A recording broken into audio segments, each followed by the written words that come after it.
Good evening, everyone, and welcome to the National Backyard Campout. I hope that you're having a great time this evening. My name is Sean V2, and it's a privilege here in Cleveland, Ohio, to give you a little tour of the night sky. We're looking right now at Venus, the evening star, bright in all her glory in the sky.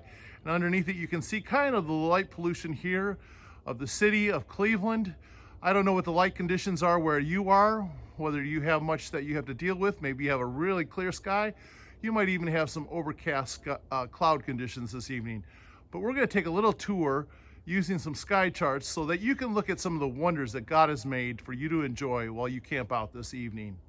Tonight we will be using some star charts prepared by our very good friend Jay Ryan from Classical Astronomy. As we look at the star chart that includes the planet Venus, which is moving in the night sky at all times, we will see as we look to the west another object that is very recognizable. That is the constellation Orion. Orion is known as the hunter and can be easily recognized by the 3 stars that make up his belt. You'll also notice there are 2 stars that act as his feet and 2 as his shoulders. Orion is the only constellation in the northern hemisphere that has what we call 2 first magnitude stars. First magnitude stars, there are 15 of them in the northern hemisphere that we can see, and 2 of them that are in Orion are called Betelgeuse and Rigel.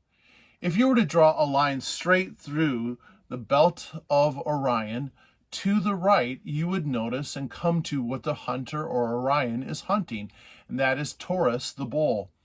Inside of Taurus is the bright star Aldebaran. And then to the right, if you would continue further, you would come to the cluster Pleiades. Pleiades, as you look through it at binoculars, you can see is a cluster of stars, classically known as the 7 Sisters, or you might have noticed that it looks very similar to the emblem on your Subaru. Subaru is the Japanese word for unite. If you were to then go and look to the left of Orion and make a line through its belt again, you would come to the companions of the hunter. The hunter has 2 dogs with him. Sirius, the dog star, is Canis Major, and then Procyon is the other dog, Canis Minor. If you were to take 3 bright stars, first magnitude, you can tell what season it is, and that makes up what we call the winter triangle. Sirius, Procyon, and Betelgeuse make the winter triangle. If you were to go above the head of Orion, you come to a ride that you would ride at Cedar Point called Gemini.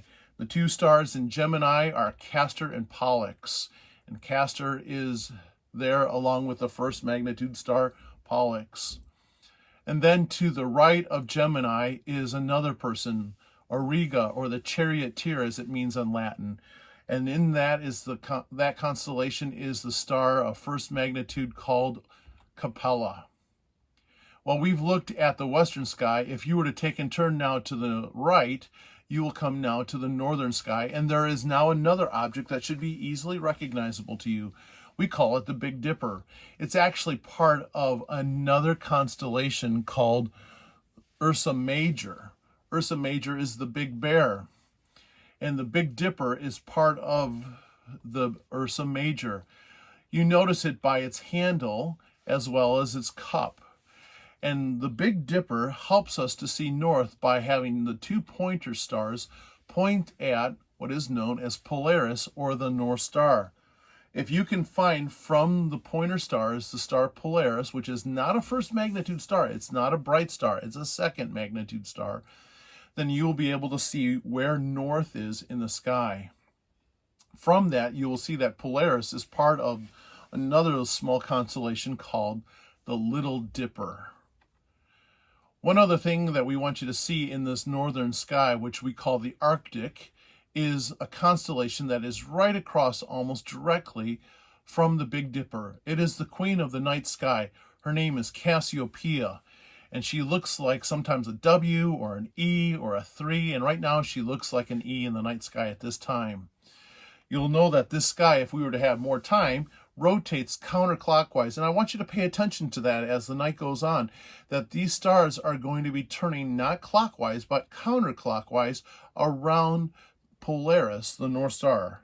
One other object as we conclude this evening is something of interest right now, and that is the comet Atlas. Atlas is a comet that is becoming more and more bright. It's still not visible to the naked eye. In fact, you would need binoculars or a telescope to see it. And it should peak in its brightness sometime in the month of May if it doesn't disintegrate before as it comes closer to our sun. Well, thank you so much for joining us this evening. Signs and Seasons, the curriculum made by Jay Ryan, is a great way to learn more about the night sky. We use it all the time in our troop.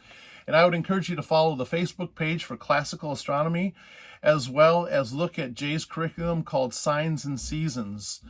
One of the beautiful things about all of this is that if you find the stars interesting, I would encourage you to learn more with this curriculum, Signs and Seasons. Many have entered the fields of the applied sciences through their interest in looking at the stars and God's handiwork in the night sky. In fact, our modern applied sciences originated as we studied the sky, looking at the ordered detail of the universe, and then we turned that telescope downward to be a microscope to study the ordered detail of all of God's creation. I encourage you to fall in love with the stars and use your passion as a launch pad into the amazing fields of the maths and sciences and the like. Thank you for joining me on this journey of the night sky. Have a good night in the great outdoors, looking upward.